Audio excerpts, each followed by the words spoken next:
Well, hello, sports fans. This is Athletics Chat 64, the Epilogue. Like my shirt, this is the shirt from 2005 Helsinki. Yes, the shirt is 16 years old. That was a glorious World Championships. And this is August 16th. This is Athletics Chat 64. Stuart and I just finished. No thanks to Spectrum Cable, the worst cable provider in North America. I hope I've got that in a few times. Anywho's, so what did we talk about this week?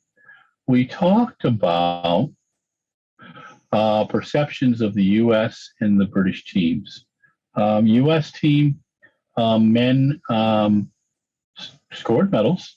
They did win gold medals, but in individual men's events, they did not win a gold medal. First time in a long time.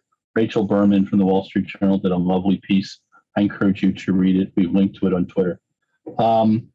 The women had one of their best performances ever. Is it ebb and flow? My belief, it's several things. First one, the quality of the athletes in track and field has never been better around the world, all 206 countries.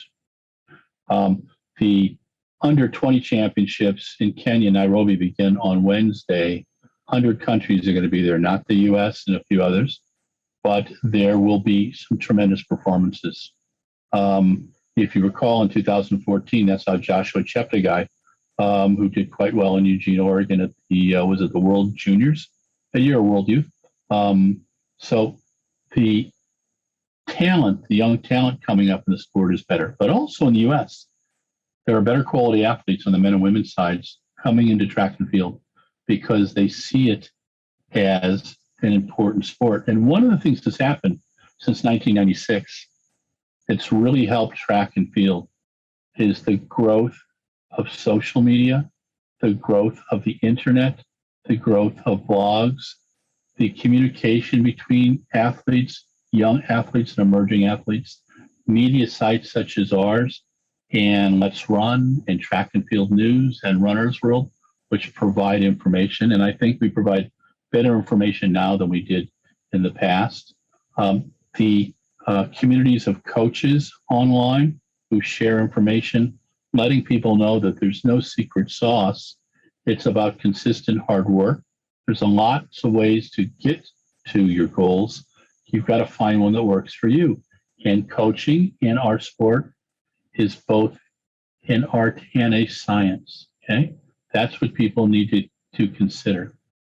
The 4x1 men's infuriated me, and I'm not angry with the athletes. I really like the athletes involved, but I'm not even going to bring their names up because I know social media has probably been harassing them. It's an insult to the quality of our athletes and the quality of American track and field not to have sprint relay and long relay camps. You find 25, 26 athletes, you give them 40 grand each, you tell them you're going to be at 4 camps a year and you're going to bust your ass, and you watch this stuff go away. We can run 37.5 pretty much in our sleep if we can get the baton around the track. 37.5 is a good time.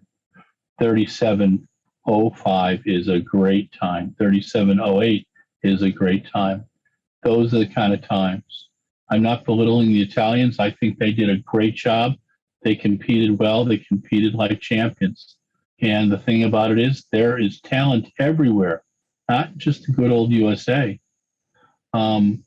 Something we didn't discuss was NBC's coverage of the sport. I will probably do a conversation with Larry on that because I think there's some details and nuances that we need to discuss. But all in all, I think it was a pretty darn good Olympics. I think the IOC, I think the LOC, I think USA Track and Field, I think USOPC, I think World Athletics, especially World Athletics, all need a pat on the back. The media support that World Athletics did was fantastic. Their website was superb. The IOC website was quite good as well, and need to pat both on the back. But we had as good an Olympics as we could.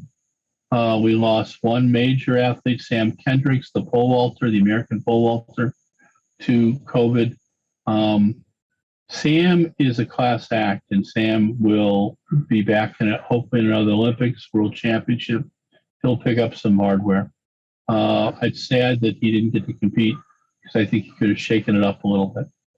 But such is life, c'est la vie. But it was a very good Olympics. Now we've got the Prefontaine Classic this weekend.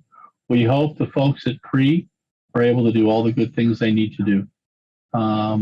This is Larry Eater with RunBlogRun saying thank you for listening and watching Epilogue, Athletics Chat 64 and Athletics Chat 64. Thanks to Mike Deering, our production manager, for managing this whole thing. And yeah, there was a cable company that kind of sucked today and screwed up my Wi-Fi, but I'm not going to give them any more publicity. All right, be good.